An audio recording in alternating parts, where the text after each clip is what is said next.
think it's great to see the industry start to understand that that's going to be a challenge. They're going to have to figure it out, and that part of this new engineering should be you're never going to eliminate maintenance, but you should reduce it as much as you can.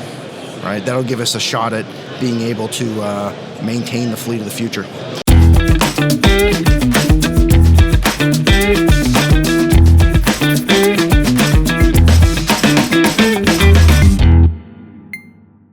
Hello and welcome everyone to this on-location recording of the Auto Tech Show podcast. My name is Mark Babin, and today we are coming to you from the IAA Transportation Trade Show here in Hanover, Germany. Please excuse some of the background noise as we are on the trade show floor. Now on this episode, we are headed straight for the front line of fleet management, getting some unique insight into the universal challenges being faced by maintenance technicians and fleet managers. And to do this, I'm excited to welcome back to the show from Fleet Advantage, the Senior Vice President of Fleet Operations, Brian Antonellis. Brian, welcome back to the show. Events seem to be our thing now. Obviously, listeners will know we met at TMC in New Orleans a few months back. Great to see you on this side of the Atlantic, and great to have you on the show. Hey, thanks for having me. Good to do it again. Yeah, absolutely. I know we had a really good talk last time, and I'm looking forward to kind of diving a little bit deeper today. But before we do, you guys obviously had some exciting news coming over here to Europe. You had a nice press release earlier in the week with a new EV path. Can you just give the listeners a little bit about that? I think it's great that you're encouraging this sustainable movement. No, absolutely. So, we have a lot going on in the industry. This is probably as disrupted as we've been. And one of the challenges is we're trying to work through the 2027 emissions regulations that are coming, the pre-buy that's going to generate. And then even as you try to navigate that, we still have to weave alternative fuels in because, you look out on the show floor, that's where the industry's heading. So, our pathway to EV really is working with our customers, working with our prospects, pairing their traditional diesel purchases with EV options. So essentially for every 100 diesel purchases you make, we'll put in a EV at the same price as a diesel. So if a company is having a hard time getting across, whether it's the financial hurdle of converting to EV or whether it's managing the grants and the subsidies and that whole process, we'll make it easy for you. We'll manage the grants, we'll manage the subsidies. Your payment will be the exact same whether it's a diesel or an EV. And, in the first, we'll do up to 3 per customer per year. So it's exciting. It's a way to make it easy for them. We see the industry moving towards alternative fuels. We know it's not going to be diesel forever. So Fleet Advantage was looking for a way where we could help our customers transition, make sure that we transitioned with them, right? We want to be part of whatever that next fuel option is. And it's an exciting time because I think a lot of our customers are going to be able to make that jump. We'll take away a lot of the pain, and we're really looking forward to it. Are the customers and they're wanting this, they just haven't been able to do it or didn't want to take the risk to do it, and that's what you're trying to help them cross that barrier then? Yeah, absolutely. So, a traditional diesel truck is somewhere around $150,000. EVs today are right around that $450,000 to $500,000 price point.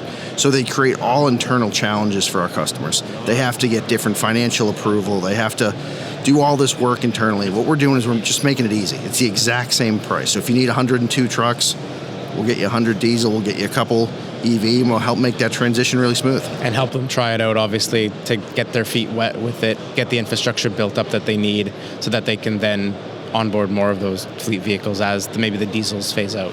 Correct. I mean, you look at this whole show is about how we're going to transition to whatever alternative fuel we're going to. Clearly. And, it just became very clear to us that if we want to stay relevant in the industry, we need to figure out how to transition ourselves, but also make it easy for our customers.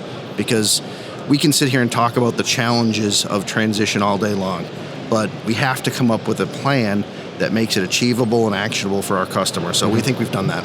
Yeah, I think it's a great initiative, and it will help a lot of those companies make that first step, which maybe they've been tentative or they're looking or they don't know how, and it's the expenditures, and it's a massive shift, not to mention the internal changes that you mentioned that they have to go through as well. So I think it's a great program, and congratulations on that release, and really looking forward to what that does over the next few years as we see us get closer to these regulation changes, as you mentioned, in 27. Right, it became real when we were at the show, right? These are the challenges everybody's trying to get through, so I think it's going to be very impactful. Yeah. Yep, everyone absolutely has it, and it's great to see the sustainable movement from other fleet vehicles to rentals to shared economy type style setups, and even all the EV plugging stations. It's massive at this show. It's clearly the trend right now. Oh, absolutely. So it's great that you're helping to do that. Good. Well, congratulations on that again. Thank you. So jumping into our talk today, obviously last time we met, we spoke about the value of using data to manage and extend the life cycle of fleet vehicles. And I think it was a really great talk. We talked about fuel costs, regulation changes,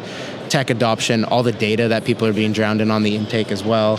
And I think while we could easily go down that list and continue a part 2 of that, I want to take our conversation a little bit more to the front line and go a little bit deeper on today's talk. So from what you've seen and heard from your partners and the customers that you're dealing with, what are the most pressing challenges that fleet managers are facing on the maintenance side and directly on that front line? It's extremely clear that there's one main challenge, okay, and that's the disruption to the market. So if you go back and think about what we went through with COVID, we extended average age life of our assets because we couldn't get new trucks. And that completely changed the work that the technicians did. So if you almost got to think of like what the baseline should have been. So if you ran a fleet and you had 1,000 trucks and your average age was 4 years and the industry was very, in a great spot and you were able to get your replacement every year, the work that your technicians would do would be based on how many scheduled services they had, their life cycle. So, when you get to like 3 years, 4 years, 5 years, there's some major milestones, whether it's DPF replacement or cleaning, or, as you get towards 5 and 6 years, maybe clutches and transmissions and some of the bigger components. But once the market got disrupted, it was very difficult for managers to be able to figure out how much work they were going to have to do. So what does it mean when your truck goes from 5 years to 6 years old? It doesn't seem like a lot, but all of a sudden the work changes. You're doing engines and transmissions and large repairs. Services, yeah. And then you got to kind of dig backwards from there because you go, okay, so what do you need to do? Because if your technicians are trained to do preventative maintenance and brakes and tires and lubrication, and all of a sudden you try to shift that work over to large complex repairs as the vehicle ages, it's going to be a challenge. So you got to go back, okay, what do they need? First and foremost, you need training. We need to make sure they're safe. They understand the work they're going to do. It's different from what they've done in the past, so you have to train them up for that. There's a cost to that, right? And then you need to make sure that you can support that number and increased quantity of technicians, but also, do you have the right tooling? It's very different from what you need to do an oil change or change some tires than what you need to do to pull out an engine, right? So as that age shifted from 3 to 4 years, as we came out of COVID, maybe up to 5 or 6, companies tried to react. They tried to shift and make that training and capability and tooling available, very expensive. Then we come out of COVID and we go back to a world where now there's not as much demand in the new truck sector. So we're able to shift our average age back. So I don't think anybody's laying off technicians because they were so hard to get, but the work once again shifts back to very preventative maintenance versus large major repairs and complex repairs. And then just as we get through this, we're going to go right back into sort of an allocation with the OEMs. Getting equipment is going to tighten up again. It's going to be difficult, and we're going to start seeing that average age shift out. It's really all driven by the 2027 regulations. So everything's towards that point in time. Correct. So if you think about the life of a technician, you went from a very scheduled preventative maintenance approach pre-COVID into a world where they had extended life cycles, major repairs, the complexity increased, the number of technicians increased, the floor space increased, the training needed to increase. We shifted back to a world where average age dropped, so their work reverts to preventative maintenance, and we're going to go back now towards a world where it's going to get complex, and they're going to have to extend ages, and they're going to have to do a lot of those things. So if you take it from a frontline technician perspective or a shop floor manager, what a crazy world. So much shift. Yeah. And disruption, like you said, that's clearly. And how are they dealing with it? Like, are they going with the flow because they simply have to? Or is there resistance there? I think they're going with the flow because they have to. I do think in all this change, where staffing and headcount was a challenge, the industry's taken a fresh look with the respect that they have for technicians, right? The old terms of, the guy in the garage or the grease monkey or whatever Yeah, you want you to don't call hear it. that as That much isn't anymore. there. Now they are professionals. They need to be treated like professionals. White lab coat type style stuff. Absolutely. Yeah. I mean, the first thing they do is go in and plug in a laptop to Which figure out what's going on 10 with the years truck. ago wasn't the case. Oh, absolutely It not. was get the clipboard out of the thing and Yeah. So it's. I think they're doing a wonderful job. But just like we taxed our driver force during COVID when demand went through the roof, I think we did the same thing to our technicians. I think there was some goods that came out of it, the way they were viewed in the industry, the way their pay structure shifted. But I think we got to be cognizant. We're going to do that to them again. And there is an aging workforce in that sector. We got to try to continue to incentivize younger people to come into the industry so that they can learn and grow. Because it's an industry where experience matters. I mean, we have some great technical schools out there that are trying to get these people prepared to enter the workforce. But when you look around the trade show, look at all the new items from just today.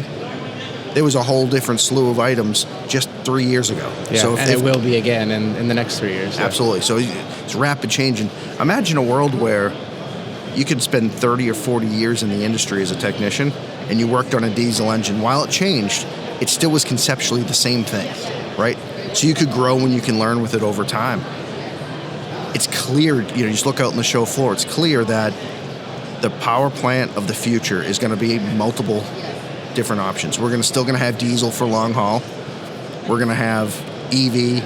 We're going to have hydrogen. Hydrogen we're seeing as well. Combustible hydrogen. Everybody says hydrogen. It's like, well, what is it? The hydrogen fuel cell or is it combustible hydrogen? That's right, It's two different pathways. Right? And these people are going to be asked to be able to manage and maintain all those units. Within a single fleet even. And is that the reality you see? Like the fleets will have different, I guess it depends on what that fleet services and whether they're long haul fleets or short haul, but the majority of these fleets will have different types of trucks within their fleet. They're going to have the long range diesel, they're going to have EVs, they're going to have hydrogen fuel cell. Yeah, and unless they're lucky enough to operate in a space where the vocation of the truck is all a single sector, The same, right? yeah. Long haul, short haul. But what we see is any sort of distribution is going to have a varying. So if you want to run good efficiency, you're going to have to get the asset that matches the work it's doing, right? So in the short haul, that's probably going to be some sort of battery EV, right? It's going to have to be some sort of mix of that. As you move into medium range and long haul, you're probably still going to have some diesel there.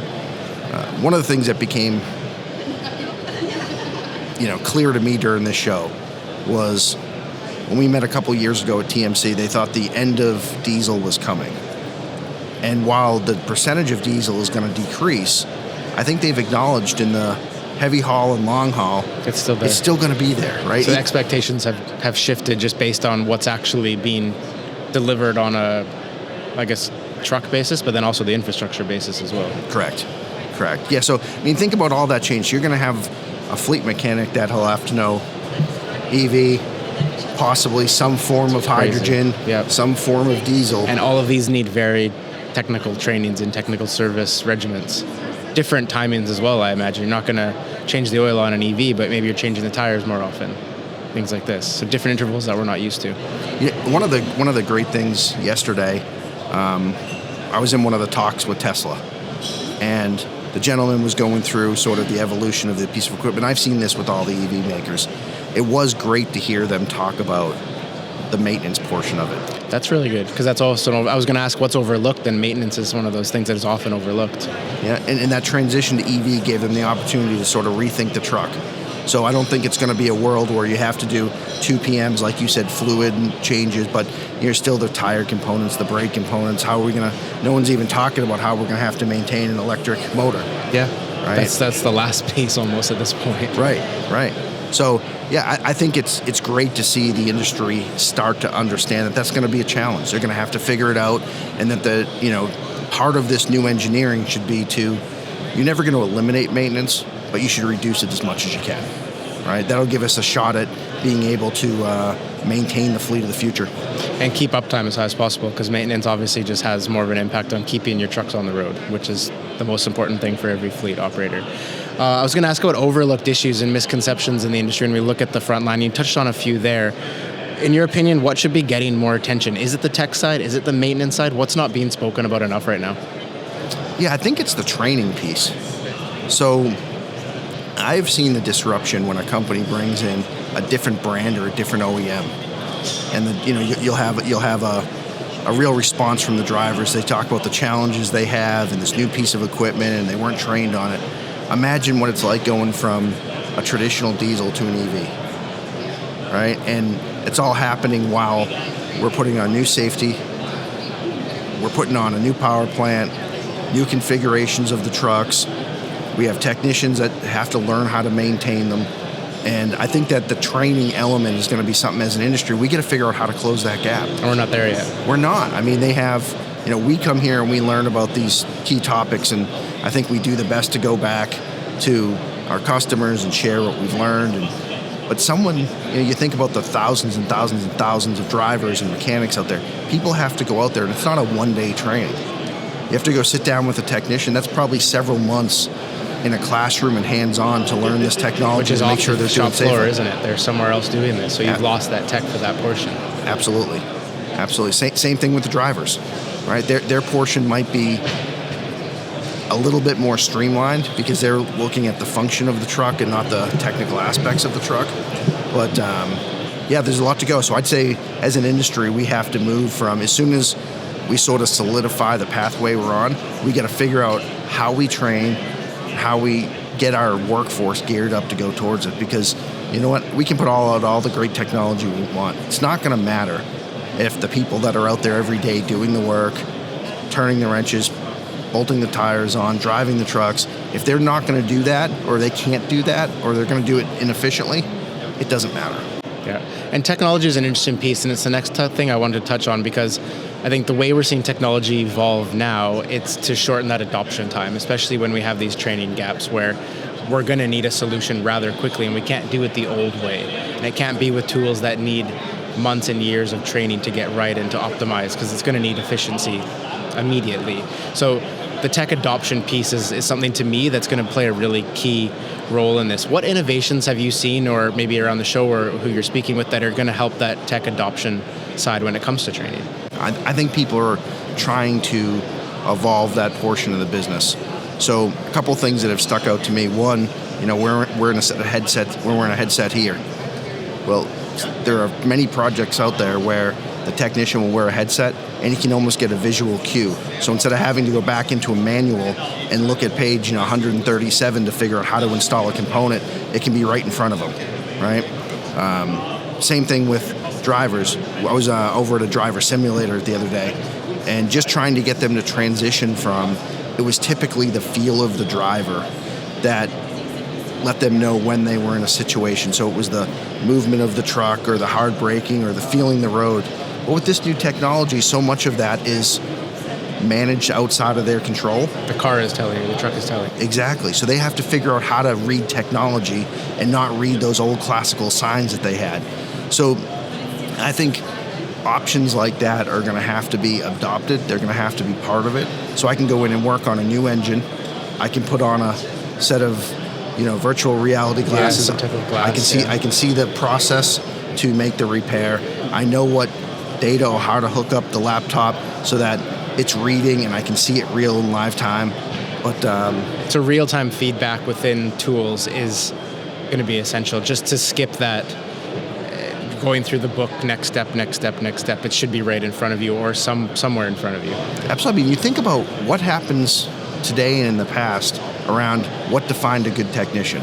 If you had a challenging repair, whether it was an electrical issue or a computer issue, a very typical term that you'd hear in the shop is, well, we'll wait till technician X comes in because he's really good at this. He's been experienced with this. And that's great that he had that experience.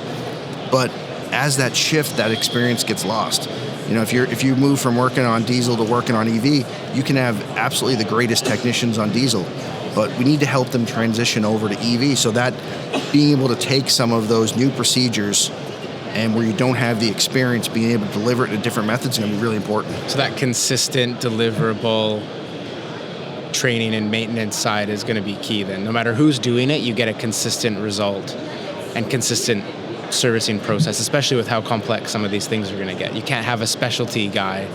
Maybe he's sick and then you can't service those vehicles for that period of time. So it's going to have to be this almost robotic-like service standards. Yeah, I mean, think about a world too where, you know what? I'm not saying you can't hurt yourself on a diesel engine. Checking power, checking some of the different functions. Absolutely, you can hurt yourself if you're not careful. I don't want to downplay that. But if you're trying to test and learn and you're not quite sure and you're, digging into a certain component to figure it out, in a diesel, that's probably okay. Yeah.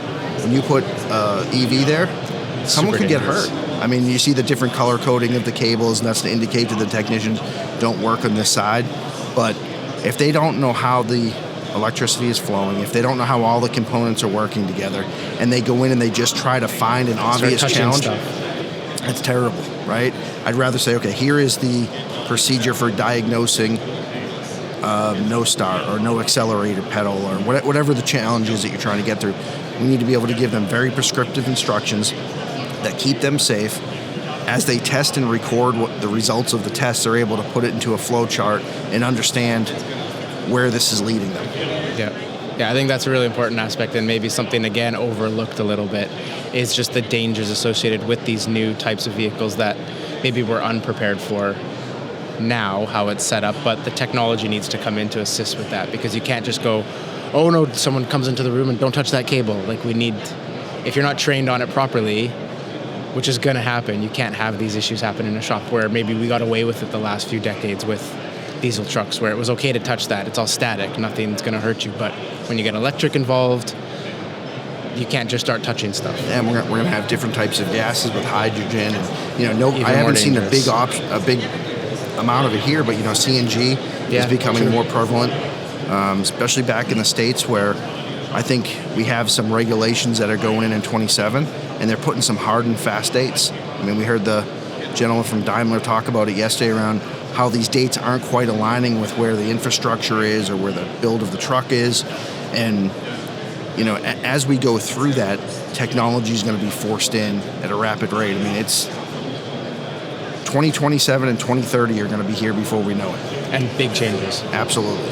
Like industry shifting changes, which we already have to be anticipating now. And that's kind of the next thing I wanted to talk about. Obviously, you work with clients to set up that long-term success, so they're not caught in a moment in 27 and 2030 when these things happen. So you're working to ensure that they're up to speed and trend setting at that point in time. What are the most significant changes you see on the fleet maintenance side over those next kind of 5, 6 years as we go into 2030, and how should we be preparing?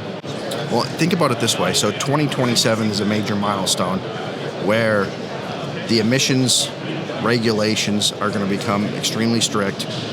What's happening is creating a pre-buy in the industry. So in 27, the price of a truck is going to go up by about $25,000 to $30,000 for a traditional diesel. That's material. So a lot of companies are nervous for two reasons. One, the price increase. Nobody wants to pay it. But two, and probably more importantly, the concern about the new technology. So back when emissions regulations kind of started moving in 2010, we had a milestone regulation. It really challenged the industry from a technology standpoint. Reliability dipped. There was some material impact to the customers. We're going to have that similar milestone. So large companies that are trying to run efficiently are going to be a little nervous about going in with a full order in 27 and seeing, kind of just playing the game. I hope this works. So they're trying to move some of their order into 26.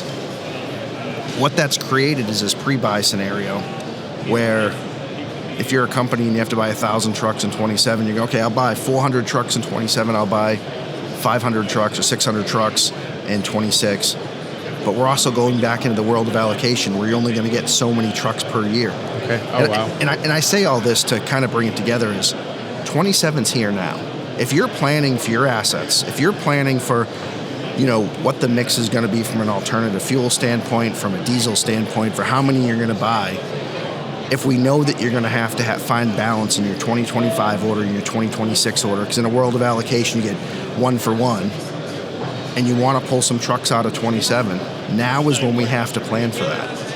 Right? And then we have another regulation coming around in 2030. That's why I started off by saying we're in a disrupted market. All of these milestones are going to shift the average age of our fleets, whether people extend to get pushed out past 27 or they pull trucks forward. it's all going to be disruptive. And the part of our workforce that will feel the biggest brunt to it, people will look and they'll say cost. Well, cost is equivalent to the labor and effort that people are putting into those assets, whether it's driving an older truck, maintaining an older truck. So I'd say high level, we need to make sure that we have an asset plan that brings you out 5 years so you can have a pathway for how you're going to navigate it. And you'll hear people say, okay, well, I need to, what if we have a change in the election? We're about to go through a big election back in the States. What if this regulation changes? What I'll tell you is, we might have a little bit of a shift, but we're on a pathway. It can't change that much. Right. You should know what's coming. Absolutely. And we need to have a good, strong 5-year plan so that you can manage your asset purchases. And that's why we're pushing this pathway to EV. Yeah, full because circle. if we're going to get into it, now is the time. We can't wait because you're going to be locked out of the market, right? And if you set a good 5-year plan, what it's going to do is allow you to go back and make sure that the work is manageable for absolutely the most important part of your company, and that's the people doing the work. Yeah, right? Always will be. So it always comes back to the technicians and the drivers. If you don't plan, all that last minute decision making, shift in asset type, you're going to be behind on training, you're going to be behind on usage of the vehicle, you're going to see increases in accident damage. And you know what? That's because you didn't plan, right? So you can't blame it on anything else. You knew what was coming. Absolutely. Yeah. And I think last time we talked, I sort of connected what we're about to go through to COVID. And I don't do that because I think that nobody's going to die in this transition. That was terrible what happened. But it showed us what the impacts of a disrupted market are.